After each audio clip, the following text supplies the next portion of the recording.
Hey, hey, y'all, come on in, come on in, come on in, come on in. I want to thank you guys for joining me.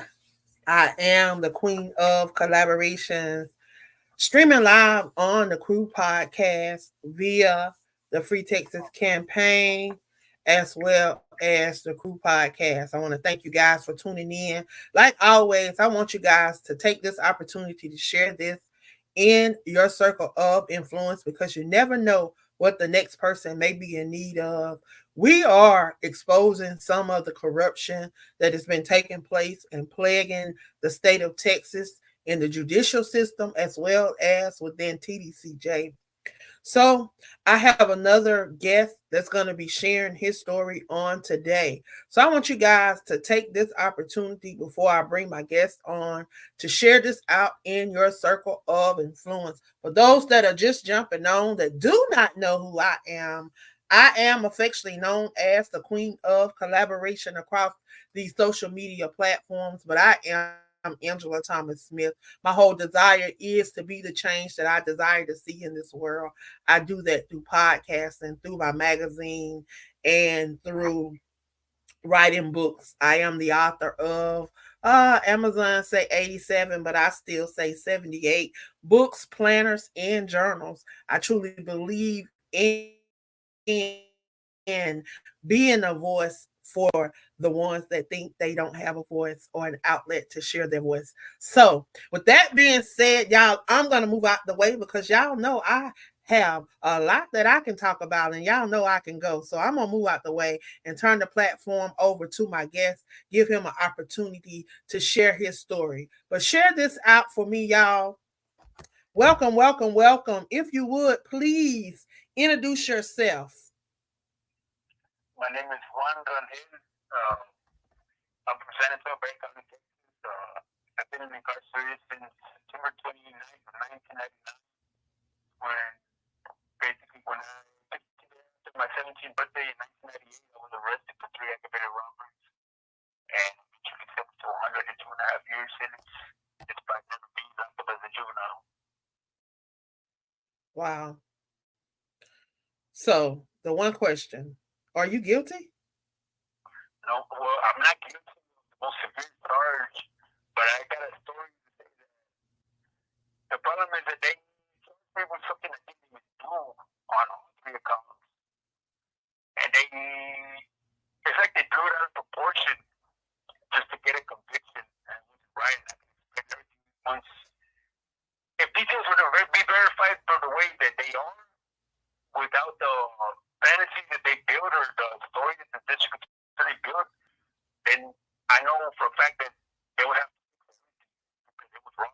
2 judges pinpointed, one during trial and one during court proceedings, 3 days, and they noted that they weren't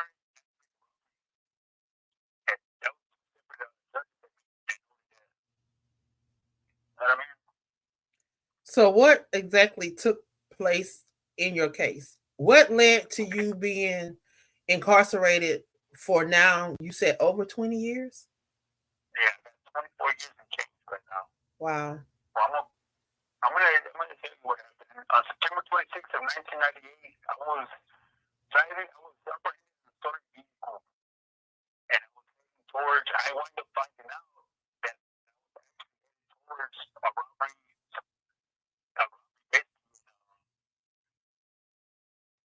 And I was basically eventually charged for it later on. But the thing is, like in 1998, I got arrested for robbery with any weapon,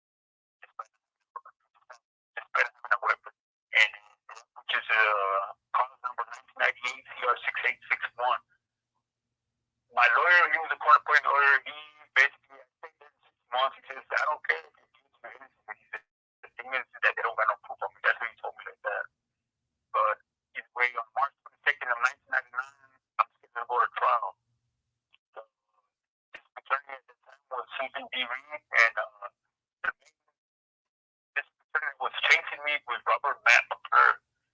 Well, I show up for trial, I'm dressed and everything because my lawyer filed a motion and for me to be dressed. So either way, I'm there. And I never talked to this kind of platform, so I'm sorry. But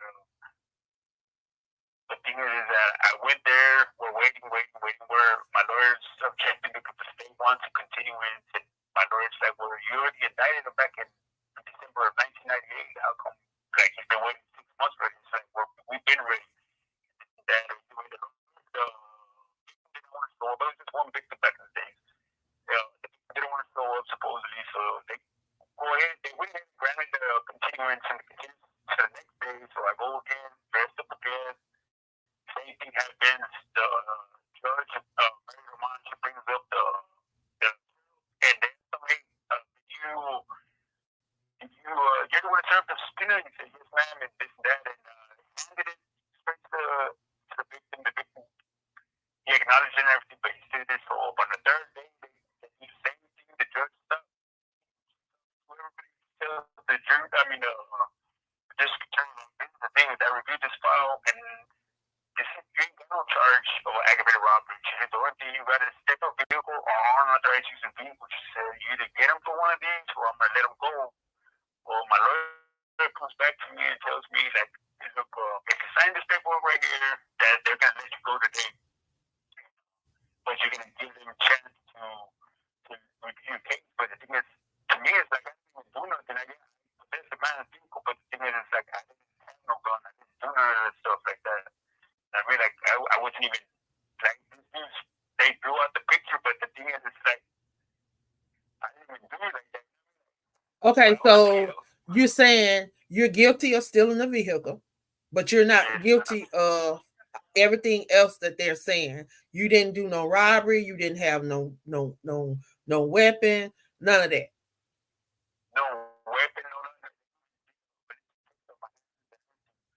Okay, but the third is big because you don't understand what you did test or either way on. They let me go. I go to the world because I'm not worried about it. You know what I mean? On March 24, 1999, the case was dismissed.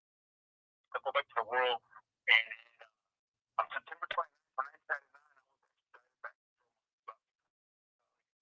because my 24, 1999 was my grandma's birthday, so I had to go see my grandma for her birthday. But I was my grandma's boy.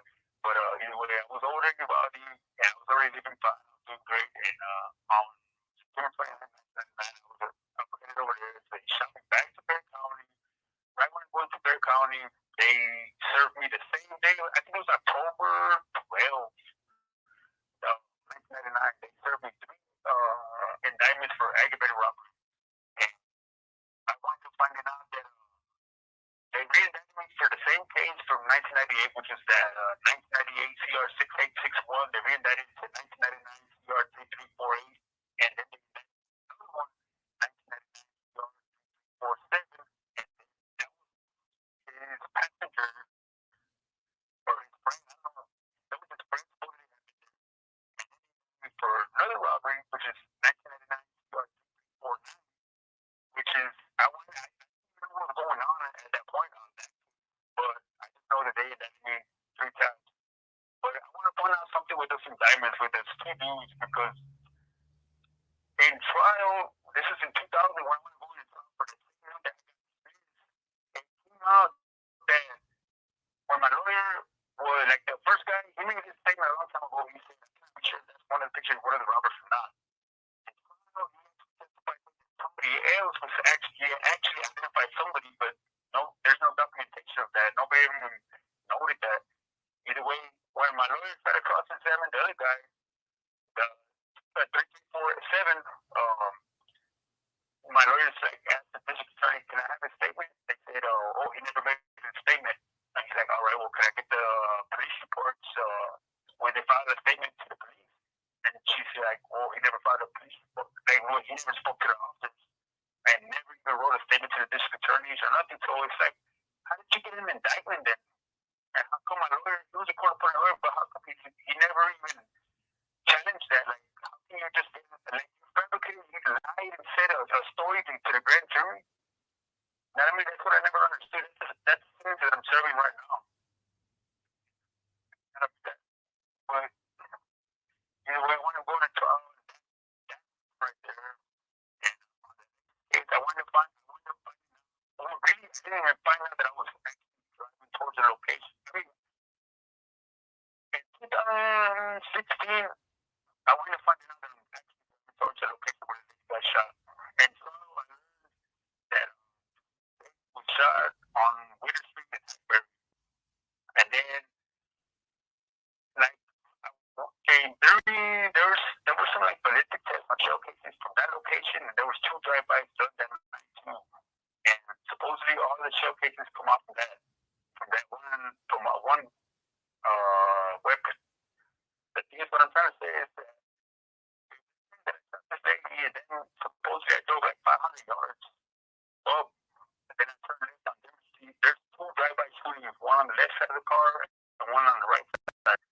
I was arrested with a 13-year-old kid who's never been charged as an adult. Like, it's never been charged with me or nothing. But the thing is, like, you got a lady got shot, you got 2 different drive-by shootings, and supposedly I'm the main perpetrator. And if you were to look at the map of those locations, because in 2016 I wasn't getting back because I didn't know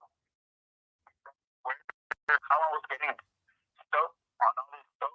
My mom, she wound up getting it for me. But I wanted to find it like in 108 Denver Street and 135 Denver Street. That's where the drive-bys happened. Basically, Witter and Hackberry, that's where that lady got shot. If you were to put that on the Google Maps, because that's where I got this little mapping from, I was arrested on South Honest Street. But I was coming off the 10, Interstate 10 frontage road. I just got off the highway, Interstate 10. I exited off of Pine Street, and I went under the turnaround. Right there. But I kept on driving, but the tire was popped, and I kept on driving. But if you were to look where I got stopped, supposedly that I had got caught 5 to 10 minutes after the lady got shot. But I'm driving towards the location where the lady got shot. I never even knew that. So the thing is, if you look at exactly where I was apprehended, like on Olive Street, and then when they saw me, then I turn right on the street. But if you see where the judgments were done and where the lady was shot, you're gonna wonder, like, how did that happen? Because the thing is this, in trial, they never even told the jury that the car never even matched the description of the color of the car never even matched Miss Medina before she got shot. The car is a small blue four-door car, possibly a Honda Civic or a Mazda Prodigy or something like that. I don't remember, but the thing is, made a specific statement, and then toward the location in the front, and those 2 are the one I went up to her. But either way, is that that's the problem. Then people that I was in, they did 2 drive-by because they said the shell cases all matched up. It's like there's no gunpowder in the vehicle. There's officers tested the car inside and outside. There was no gunpowder in the vehicle. They said it was a Tech 9 or no gun unit. So it's like you got a 17-year-old and a 13-year-old. There's no gunpowder on my hands or his hands or in the car. You got a bunch of shell casings, but you got no gun, and the car don't even match. But all of this stuff didn't get disclosed, like the drive-by shooting, because in trial, all of a sudden the chain of custody got messed up, supposedly with the shell cases. But the thing is, there were still reports before that matched it up together. But in trial, they weren't allowed. You know what I mean? Because they were painting a different picture that would confuse the jury, because it's like, how did this happen? You know what I mean? Like, it's like they can do whatever they want to do and fabricate whatever they want to do to make it go the way they want it to go, because it just don't add up. It's a lot of stuff that just don't add up with the state of Texas and how they do stuff. Like, it's so many holes. Like, how do you get here if this didn't happen? Like, I mean, it's like in some cases they don't even use common sense, but I guess common sense ain't common to some people. And that's what I'm finding out.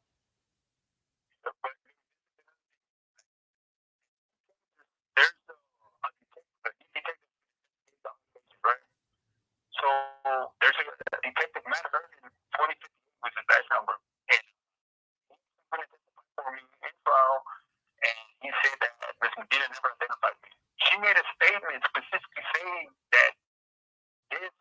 the detective told her, "You told me one of the persons that I talked about was named Juan. He was identified as one of the persons that robbed its owner from his vehicle." You know what I mean? It's like, the thing is, he testified that he never identified that he was talking about my eyebrows. The other guy, the guy that was next to me, his head. It's like she was composing a picture of a person, and she looked at my eyebrows, and she said that was his head. Off of people. So either way, this man testified saying Mr. Dillon never identified. So if you got no gunpowder, the car don't even match. No gunpowder in the car. That's the direction where the lady got shot. Did the district attorney pick up this case against me to, like, who told her about this case to even put me as the perpetrator? That's what I never understood. Yeah, you said what you the name that you said in the beginning, the district attorney. I think that was the same district attorney that was involved in a lot of that corruption that has taken place over the last 2 or 3 decades. What was the name again? Yeah, that's it. That's the name. You talk about you do a survey, and this is what I'm telling people. It ain't nothing like these. It's not like these people are sitting and conspiring against the state of Texas, the judicial system.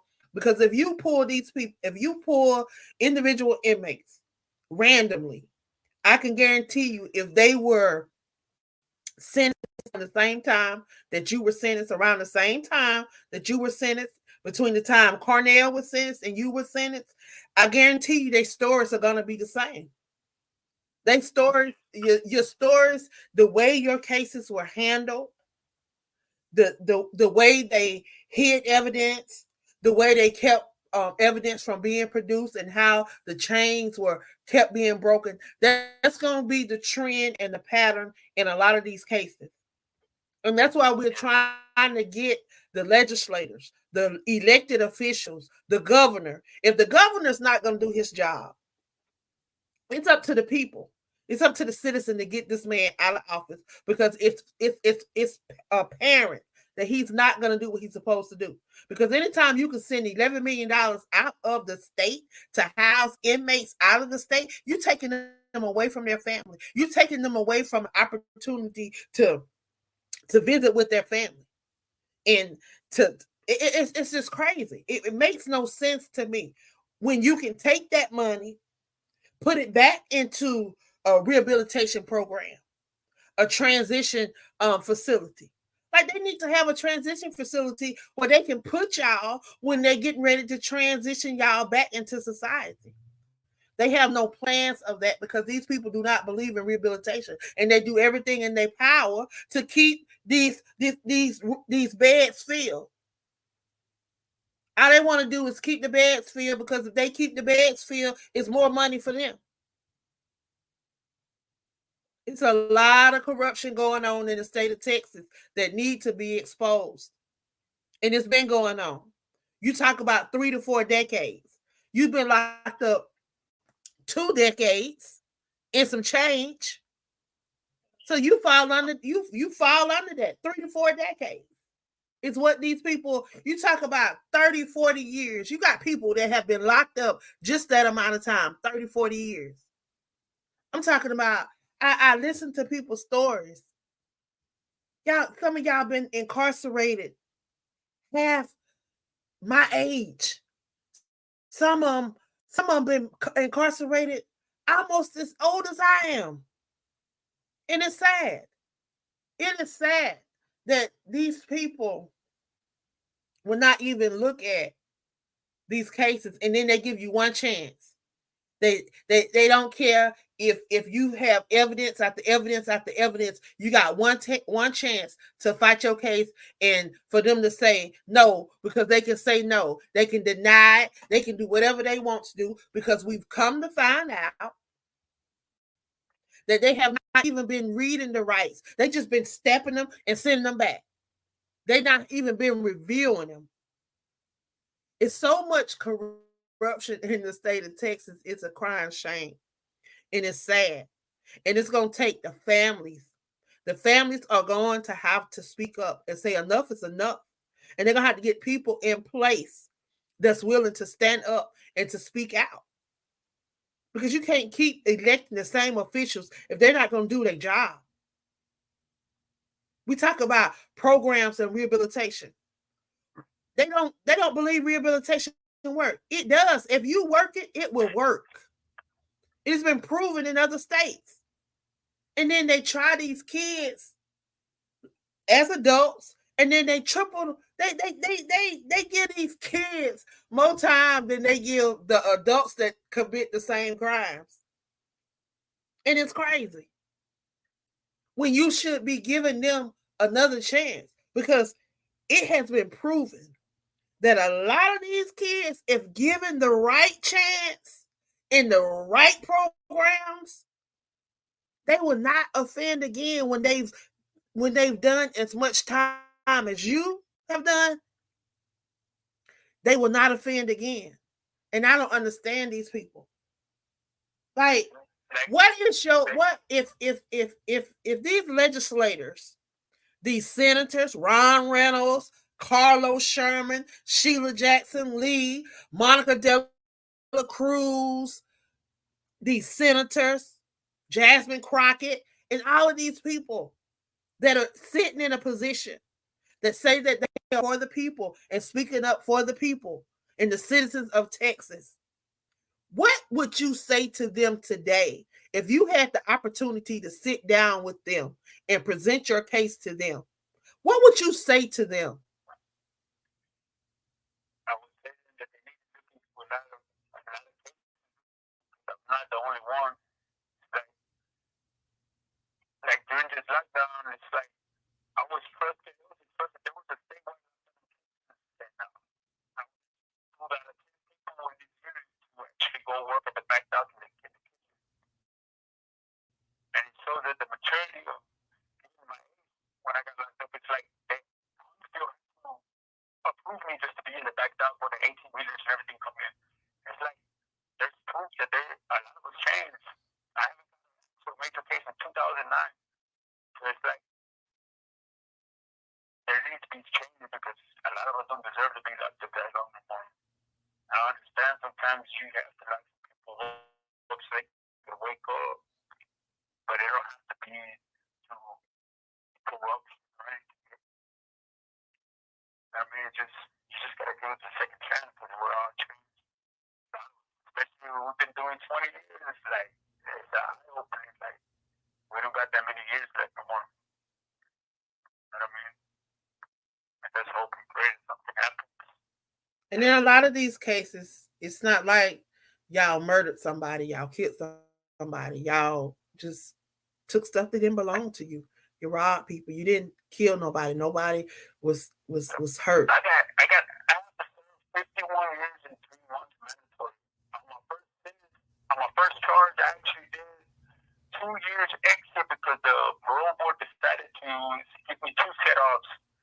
If at that rate, I was 17 years old. Now I would have to do 53 years and 3 months or so. Now because of that, so I would be 70 years old for my first time as an adult, which was 15 days after my 17th birthday. Wow. You know what I mean?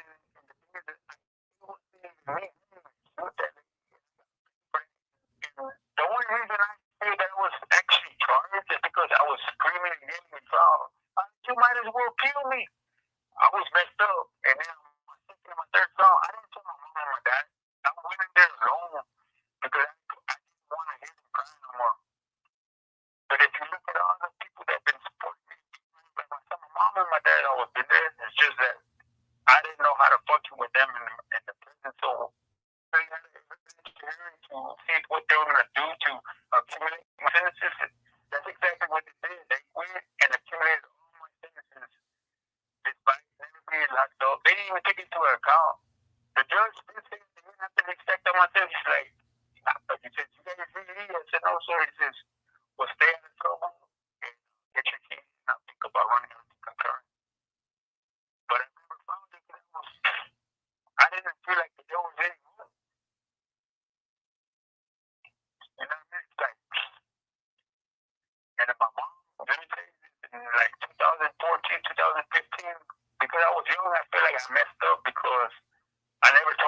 that actually had a accumulated sentence of 102.5 years. I didn't really want to hurt her like that. But I finally told her, and I said, Mom, I wrote a letter. I'm pretty sure she had still, but I was like, Mom, if it helps you, go apart. Go ahead and pick at me. It's just like, I wasn't getting all this time. Mama, you're crazy. Me, but, it was just to live in secret, tell my family nothing about what happened. My little brothers, my little sisters that were young, my mom was 15 years old when she had me. I couldn't just take away the little bit of help she would have been trying to get a lawyer, trying to help me. Like, I was in my father's life too. So I just stayed quiet. So at the end, I wouldn't really figure out. But I got blessed that she didn't die of COVID. She has a lot of illnesses, and it's like she has asthma, she uses a respirator at night, and she gets angry, and she checks her not. The insurance doesn't want to pay her checks and all kinds of stuff. And it's like she wants to help, but it's like how can never do it? She got the wheelbarrow herself. I mean, it's like. Wow. That's a lot. And I know that being locked up at 17, there's been so many cases that has truly proven that, these babies ain't understand what they were going, rationalizing what they were doing. There's cases in other states that they have reversed cases. They have given these people their time back. They have passed different laws because of the frontal lobe and the maturity of our youth, and not being able to rationalize what it is that they're doing until in their 20s. And I want to say they said 25. It's between 21 and 25. You look at a lot of things now. I question how and why would you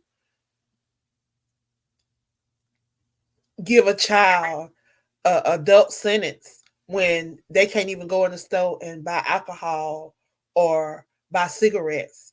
Now they've upped the limit when you got to be 21 to buy cigarettes now. When it used to be 18. You got to be 21 to buy cigarettes, 21 to buy alcohol. So if you got to be 21 to do all those things, how can you rationally be able to take on an adult charge under 21?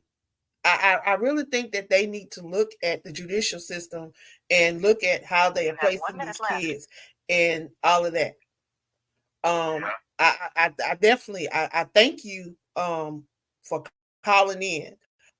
If you have time, if you want to call back, you can call back. I don't have anyone else on. I'm going to be sitting here talking about this case and talking about what is going on in the state of Texas. For those that don't know, I am currently in school working on my master's, and for the last two projects that I've had to do in class, it's been around Tdcj, and it's been around the parole board. Right now, I'm working on understaffing and overcrowding of the prison system. That's what my paper is on, and I'm just bringing highlight, and I'm just bringing a light, shedding light on things that is happening right up under our eyes, things that we need to take notice of, and things that we as people and citizens and as taxpayers, as voters, have the right to speak upon. Yeah, we shouldn't keep allowing people to do what they want to do and say it's okay. You can't continue to hide evidence, continue to ruin people's lives and then think it's okay and then apologize and then you want to give them a little money and then guess what? At the end of the day, the taxpayers are footing the bill for all of this money that is being paid back to these people because you've ruined their lives. When if you do your jobs and hold people accountable, I think every time a district attorney, a judge, or any of these people are found guilty of being responsible for ruining somebody's life, that they should be given the same consequences that they put upon the other person. When they start getting those consequences and having to go through what these people are having to endure, I can guarantee you you'll start seeing some changes. But see, you don't see the changes because guess what? It's happening to us. If it was happening to them, we wouldn't have this. We wouldn't be having this conversation. If we were the ones with doing this to them, we wouldn't be having this conversation because it wouldn't be happening. But they do any and everything to us and they think it's okay. And then they make it hard for us to fix their wrongs when they can fix them, when they can make right those things that they've done wrong. But they get stuck in pride. They get stuck in all of that. But guess what? Y'all think all of these P. Diddy's and all these other people getting exposed? All these organizations, all these governments that's doing illegal stuff and wrong stuff, all these Swiss bank accounts and all this stuff that's being done underhanded, it's going to be exposed. No rock shall be unturned. Every rock is going to be turned. Everything is going to be exposed. So when you think you're doing something in the dark, know that you're not. Know that you're not. Know that you're not getting away with it. Know that it's not going to go unseen. Karma is real. And just because other people may not see you doing it, God sees everything. He's everywhere. And he sees everything. So when these legislators, these judges, these DAs, all these people are doing all this underhanded stuff and think they're getting away with it, guess what? Y'all, we may not see it come down on them, but guess what? They got families. They got families. Their bloodline is going to suffer. It's all going to come back on them. Because guess what? God's word is not going to return to him void. We can't escape it. We can't escape his word. We can't escape his wrath. We can't escape none of it. A lot of us don't want to talk about it. We don't want to acknowledge it. But he's everywhere. And he's in everything that we do.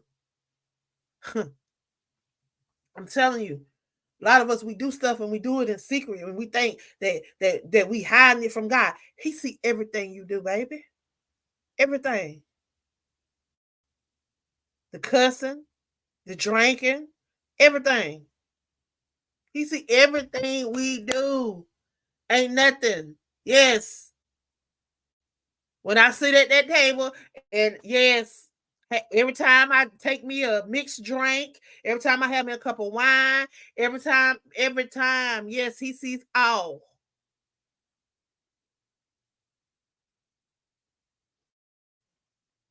Every time you cut somebody out, every time you cut somebody off, he see it all. So know that it's not going unturned. Governor Abbott, you need to do your job. Elected officials, y'all need to do y'all job. Y'all need to make sure that these people are doing their job. DAs, all of them, because a lot of these people are not doing their jobs.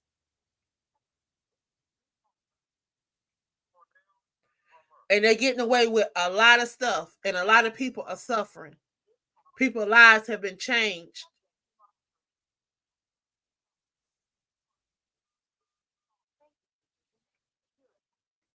And it's sad. Hello. Hey. This is Mr. Drummer. Hey, Mr. Drummer. How are you? I'm doing great, man. Yes, I really was. I enjoyed the conversation with the other young guy. Really, it's sad. And I was just thinking, this young guy, he said he was 17, but he was charged as an adult. I'm thinking now, 17, you can't even buy cigarettes. You barely can drive a car because I know a lot of places, if you don't have good grades and your parents signature and your school signature, you're not going to get a license. See, now they don't make stuff so hard and so strict now. You just can't do it. So why is it so easy for them to keep putting our babies and locking our babies up and throwing away the keys? It needs to be some change. It needs to be some change with the legislation. It needs to be some change with these laws. So we need to talk about how can these families of these juveniles and these young kids that have not don't have the mental capacity of an adult but being charged as an adult. Because in other states, I'm sitting here listening to other states, they have passed laws and people have been set free. Juveniles have been set free because they did not have the capable mindset of an adult to be able to conceptualize and rationalize what it was that they was doing. You talk about New York, you talk about a lot of these states that are passing that law. The frontal lobe has not developed, it is not mature. So, what are your thoughts? I mean, why are you calling in today? What's on your mind? I would like to weigh in on. Hello? What's on your mind? Yes, ma'am. I would like to weigh in on that related to the juvenile situation of, these kids being convicted as juveniles and serving all this time. When they established the juvenile law, ma'am, they did not have a platform in place. What they did was they were trying to get tough on Chuck crimes. So when these juveniles started committing crimes, they wasn't stating that these kids were sophisticated enough to stand trial as an adult. So what they did was they were trying to convict every juvenile that they could get their hands on under that law. But what had happened was that these juveniles don't have the ability to confront the person who is certifying them to stand trial as an adult. Say, for instance, the doctor or a psychologist. What the individual psychologist would do, they'll take them in a room and they would do a little test with them and they will write out what they feel that this juvenile has done and feel that this individual is sophisticated. So what they'll do with that document, they'll send that over to the juvenile proceeding, and that judge will certify that child and send that child to the district court. When they get to the district court is a procedure. So now they criminal district court. And once they get convicted, what the juvenile court is doing is they destroying all of the juvenile records. And that's not what they're supposed to do, because now the kids cannot go back and find their juvenile records in order to determine whether or not there's enough evidence to show that they was not sophisticated. In a case right now we're dealing with Jermaine Hicks now. Okay, his lawyer just filed an application related to the Eighth Amendment. Okay, in the Eighth Amendment, the doctor, which is Mr. Fagan from Berry County, is stating that Mr. Hicks was not sophisticated enough back then 30 years ago to stand trial as an adult. Why? Because the doctor back then did not have enough information in order to certify Mr. Hicks as an adult. So now here we are 30 years later. Well, what they did on a hearing with Mr. Hicks right now as an evidentiary hearing, they're trying to determine what are they going to do with Mr. Hicks. Well, we just found out that all of Mr. Hicks' juvenile records are gone. And not only that, everybody's juvenile records are gone. And somebody ordered for the juvenile records to be destroyed by the probation department. So now they're trying to determine whether or not Mr. Hicks can get released, or whether or not he's going to stay in prison, or whether or not they're going to make sure that this applies to everybody. Well, the point right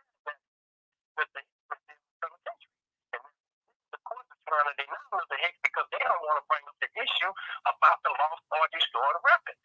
Why? Because that affects everybody. So as of right now, man, we trying to figure out, like you said, how do we fix this? I think legislators are not trying to hear it. Our governor's not trying to hear it. These judges are not trying to hear it. So how do we fix that? The families of these juveniles need to go and demand for these juvenile records. And if these people do not have these kids' juvenile records, man, they need to demand for a new trial, a new proceeding on every case in the state of Texas or anywhere related to the lost or destroyed records, which is automatic new trial, man. That's where we at. Wow. So I'm going to be sharing this out. People going to hear this. So they need to go to, please walk them through, because you have family that probably don't know what they need to do, how they can do it, or what to do. Because I know a lot of them have given up hope. I talk to individuals every day. I listen to individuals talk about their cases and how much time that they've been given. Like, it's ridiculous at the state of Texas that they give out time like they give out time. Like, I can't believe that they don't believe that people make mistakes. People make mistakes. And a lot of them have probably made mistakes. A lot of them are probably still making mistakes. A lot of them, if it was one of their family members, I can guarantee you, if their family member was to get into some trouble, I guarantee you some laws would change. But laws don't start to change until something affects them. As long as it don't affect them, they try to get away with it. As long as they can get away with it. So now we need to let these people that are being affected, let them know how can they get their records, how can they make a noise, how can they get their family member back in court. Okay, first of all, juvenile issue is a proceeding, which means that it's a civil matter. Why? Because it's under family code. So under family code, you would have to make a request to the juvenile court and ask the district clerk for access to your juvenile certification record. So the district clerk of the juvenile court, she would present that application to the judge. Okay, if the judge comes back and say that they cannot locate them records, okay, then you would go to the district court where the individual was certified to stand trial as an adult. If the district court say that they do not have the certification records, you would ask the district attorney's office to make an issue in order for them to locate them juvenile records. And if the district attorney's office say that they cannot locate these juvenile records, we are asking for an investigation into the entire process of the lost or destroyed juvenile records of every individual juvenile that's in the state of Texas or anywhere. But you have to make the request through the juvenile court first, who is certified that individual to stand trial as an adult. And then go to the district court where they got convicted at. And that's how you do that process. That's how the process works, man. So, do they have to pay fees? How do they need to get somebody, a family member, just to go down there and ask for the record? How do they request it? Can it be something that they can do over the internet, over the phone? How do they request these records? You can make a request to the district clerk of the juvenile proceeding. And you have to have your juvenile case number. If you got your juvenile case number and you make the request through the district clerk, that number will pop up, and the certification records will be either available online or they will not be. If the records are not available, then here it is where we're asking the district clerk of the juvenile court to contact the district court of the convicting court. Because of that, now we're asking for them to find out who has the certification record. And if there's no records now, that family can ask the district attorney's office for a new trial on their loved one. And that's where we at. So they would have to have a juvenile number and ask the district clerk to give them a copy of it. They shouldn't have to pay for it. But if they ask for people to pay for the records, they would have to give you an itemized listing of what's in the record. All right. So they request the records, and if they don't have the records, then it's a possibility that they can get it's a thing they should get back into court, or how does that work? Yes, ma'am. Okay, also destroy the records is an automatic new file. Okay, because it's a juvenile proceeding, what will happen is that the court would have to either bring that individual back to the county, and if they determine that the person is not sophisticated to stand trial, that person would have to go free because they would have to get a new proceeding. But now, because the person is much older now, then yes, if they do a certification examination, the person would be more sophisticated. You know what I'm saying? Yes, you would be more educated now, more rehabilitated now. And that was the problem. They were trying to determine whether or not these kids had room for rehabilitation. Yes, ma'am, they should have. But the courts are not allowing them that because you're giving them life without parole or life with parole, which means that they have to serve 45 years of their sentence. So now we're trying to determine whether or not the certification records can determine whether or not the person who did the certification follows the proper procedure. And if they don't have the records now, that is under the Texas Code of Criminal Procedures, Texas Rules of Criminal Procedure 34.5 and 34.6. Texas Code of Criminal Procedure. So Texas Rules of Criminal Procedure. What classifies someone as a juvenile? Okay, in order for them to have been certified as a juvenile, certified as an adult, what age do they classify as a juvenile? Heard some people say that they were 17, 18, and 19 when they got their charges, but they got adult charges. Were they originally charged as an adult, or did they just certify them as an adult? What is the Texas age limit? Question. Okay, here in Texas, they made it from up to 16. Okay, when you're 16 years old, you still classified as a juvenile. If you turn 17, they classify you as an adult here in Texas. Okay, true enough, you can't buy cigarettes or nothing at the age of 17. So what they did, they left the age 17 like really just took it out of the picture. Okay, to make you an adult and convicted of a crime. So now they're trying to come back now and say that kids that were 17 years old should fall in line with the kids that were juveniles. But they haven't made that determination yet. They still haven't made that determination. So now, as of right now, a person 17 to 18 are classified as adults here in the state of Texas. And they're still being convicted as adults here in the state of Texas. So the guy was earlier that got off the phone, did his show, he was 17 years old.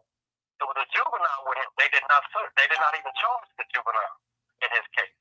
So here in Texas, it's up to 16 as a juvenile, and 17 to 18 as adults. Wow, that's sad. We're gonna be definitely praying for the state of Texas. We're gonna be praying for those leaders. I'm praying that God will soften their hearts, those that have the power to make these decisions. I look at what is happening in some of the other states, how some of these governors are pardoning people and they're allowing people to go home. I listen to the things that individuals come on and talk about throughout TDCJ. I listen at the high alarming rate of suicide attempts and suicide that has been taking place and plaguing TDCJ over the last 2-3 weeks. I can say that there's been probably about 10 attempts and losses that we've lost between McConnelly and Connolly unit. But we don't hear about this in the news. We don't hear about this in the newspaper. We don't hear about this on the website. We don't hear about it on social media because they keep these things on the hush hush. These things are happening because they are overcrowded and they're understaffed. They don't have the proper mental health in place, nor do they have things that will keep these individuals engaged. I truly believe that A idle mind is the devil's workshop, and it allows for any and everything to take place if you have nothing to do. I'm a true believer that if you continue to give someone nothing to do, they'll continue to do nothing. But if you give them something to do, they'll want to do different. They'll want to do better. It's been proven. The state of Texas can say that there's no rehabilitation. They don't believe in rehabilitation, but it's possible. It's been proven. And if people want to change, they can change. It has been proven time after time after time. It is nothing that nobody has told me. It is something that I have witnessed myself and something that I teach. If you want change, you have to be that change, and your change start with the changing of your mindset. When your mind change, your heart change, and everything about you begin to change. It has been proven. So for the state of Texas to be so set on the things that they're set on, I truly believe that it is all about money with them. It is all about them having these beds filled. They can care less about the human because they show it over and over by the way they feed y'all, the total regard for hygiene. I listen to these women. I know y'all are having some harsh weather down there right now. And I listen to these women that say that they did not have water for now going on 9 days. And they have cycles. Total disregard for personal hygiene. And violates human rights. Not to mention, you're feeding maggots and wheat worms to them, and it's okay. You got wardens standing on the food line in the chow hall passing out food to the inmates, and it's okay. It's not okay. It's not okay for you to withhold the little food, the unhuman food that you give to them, but you hold it for them, you withhold it from them, and you use it as punishment. Goes against everything. That goes against policy. That is an abuse of power. That is neglect. And so much more it can be labeled as. But y'all get away with it time after time after time. Why? Because the inmates can't speak up for themselves because y'all retaliate. Every time a family member of loved one calls, y'all retaliate. And y'all make it worse than what it was before. Call about the food. You give them cold food. You give them worse food than you was giving them before. Y'all do better. We got to do better. Y'all have heard so many inmates come on. Now, these people, a lot of these folks have been wrongfully incarcerated. Not to mention, you throw the book at them. You take their lives. You destroy their family lives. Some of these people have lost loved ones. Memories that can never be recreated. Memories that they can never get back. Not being able to say goodbye to your loved one. Stuff that you can't take back. There's no amount of money that you can give a person because of your greed and your power struggle. I just want to say to those that are in charge, Ron Reynolds, Sheila Jackson Lee, Monica De La Cruz, Jasmine Crockett, Carlos Sherman, Jeff Leach, Governor Greg Abbott, Paxton, Ken Paxton, all of y'all that sit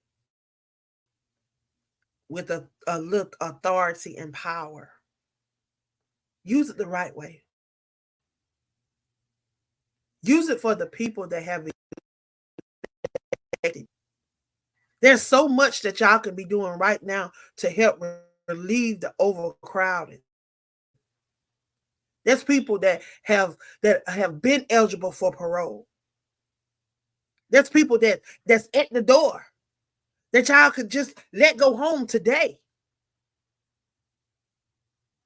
What's 2 more months? Years. A lot of these people that y'all keep holding, are y'all holding them because they can change oil? Because they can mop good?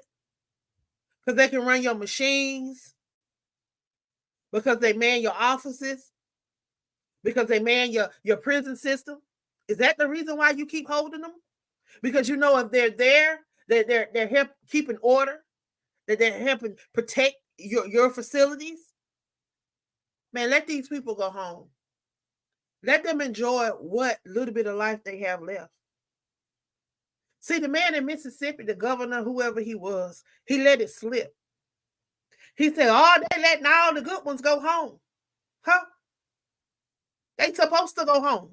If they've been rehabilitated, if they've done what they're supposed to do, if they've paid their debt to society, let them go home so that they can pay their debt to their families. Because they owe their families for what they've taken away, what they've allowed y'all to take away from them.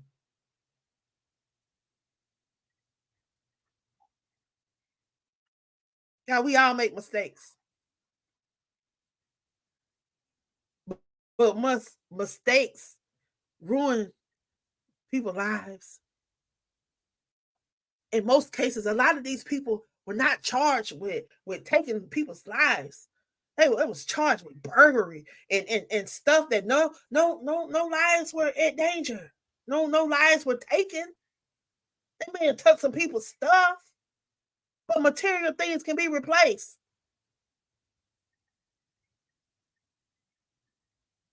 Y'all have a heart.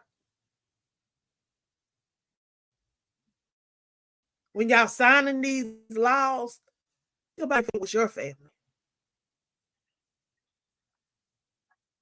You have to put yourself in both places and be impartial. You got to think about the what ifs sometimes. And what if this happened? And what if this happened? Okay, we can have some what ifs. But you got to be willing to give people a second chance. Put some programs in place. It's so much that we can do now because we have evolved as people. We have new technology. We have new skill sets. We have so much that we have evolved in as a society because people want to see better. They want to thrive. They want to do better. But y'all don't want to give them a chance because y'all stuck in the old days. Y'all stuck on what has happened to y'all and what y'all been through. Let it go. Let it go. Because we got a whole generation coming after us. And we don't need this to keep carrying over and over and over and over and over. Well, Mr. Carnell, before we leave, I want you to share with these people because I know time is winding down and I can get to talking. But if somebody is listening today, what is your message to them today? My message, man, is that they get involved with their kids' lives, man. They get involved with the criminal justice system, man. They petition, sign letters, or whatever they can do, man, to these state representatives, to the Texas senators, and demand more from these individuals. Because down here in the state of Texas, what they're doing is waiting every 2 years, kicking the can down the road every 2 years. The law parties, the juvenile bills, the secular bills, they doing all this every 2 years. When instead now they can do a lot.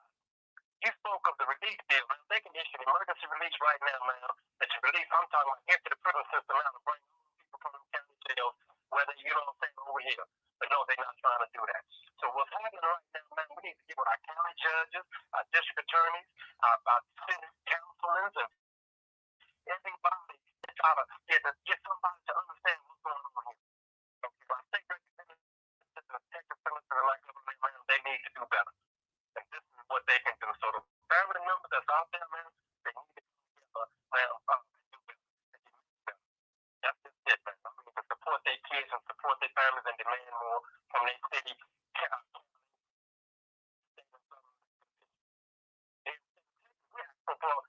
United States Department of Justice's investigation into evidence fixing scandal. But don't nobody investigate, man.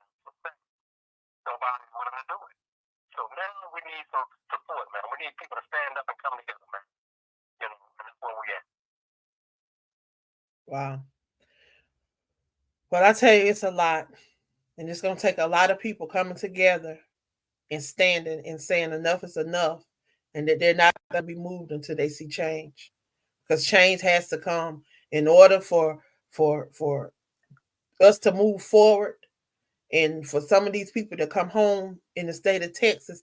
Change is going to have to come. And if that means removing some of these elected officials out of office that's not doing what they're supposed to do, then we need some people to step up and take their posts, to take their rightful place. Somebody that's going to stand up and say, this is this and this is that, and not going to be afraid. So, and we want to thank you too, man. We need to thank you. Well, man, you have been a powerful voice for us down here. Man, believe me. We see the Free Texas campaign everywhere. We hear about the Free Texas campaign everywhere. We hear about everything that you're doing down here. You have been a positive force for us, and we need that, and we have to appreciate you, and we thank you very much. You have given us a lot of hope, man. I'm talking about people in dark places, and we don't have no hope. You come along, man, and you gave us a voice, and we appreciate you that. But we don't have nobody down here that's doing exactly what you're doing. But that's what we need, and we appreciate you, man. The Free Texas campaign, man, has been a very positive force down here in the state of Texas, and we appreciate you for that. Thank you very much, man. amen. Well, I'm just being obedient to what God has laid in my heart. He's given me an opportunity. He gave me another chance. I can't say he gave me a second chance, because he gave me a second chance a long time ago. He gave me another chance. He gave me another chance to impact lives. He gave me another chance by extending his grace and his mercy. So with that being said, I'm mandated to be the change that I want to see in this world. So I have no choice but to help be that change. So in order to help be that change, I got to be the change. So that means I got to lead by example. I can't tell nobody. I got to go do it. I got to show them. So I'm just doing what God has placed in my heart. He's given me the opportunity to be a part of several powerful platforms. The Crew podcast. He gave me that vision. And it has allowed me to have 7 amazing hosts that's doing their thing, and being a platform for people from around the world, not just here in the United States, but around the world, to share their voice. 1 minute left. So thank you for coming on and being that voice for those that are in TDCJ, and for what you do, because I know that you do a lot of legal work for those that are incarcerated. So thank you for giving them an opportunity to shed light on their cases and connecting me with a lot of these individuals. So thank you for what you do. Y'all, again, um, please keep those that are behind walls in prayer. Keep them lifted up. We definitely going to be praying for them as we go into prayer February the 1st, 5 a.m. prayer, 121 days of prayer. That is going to be one of our main priorities, is to pray for those that are incarcerated. So if you are a prayer warrior, you're an intercessor, I definitely want you to join us, because we're expecting God to move on a lot of people's behalf. Not just the state of Texas, but on a lot of people's behalf that's incarcerated. Again, thank you guys for tuning in. And I try to do this every Monday. We've not had a lot of people coming on because of the holidays, and during the holidays, they just be going through. They've had a lot of deaths within the TDCJ. I know those two particular units that I work with, McConnell and Connolly, they've had some attempts and they've had some successful ones, y'all. So y'all definitely keep them in prayer. God dropped in my spirit to do those two books, Spreading Hope, The Forgotten Kings and the Forgotten Queens. So that's what I'm doing.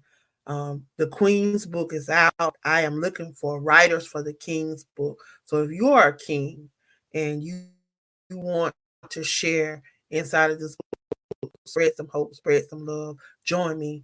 There's a joke link. The fee is $25. Join me and allow your voice to speak. Somebody needs you. Y'all heard that gentleman. He lost hope.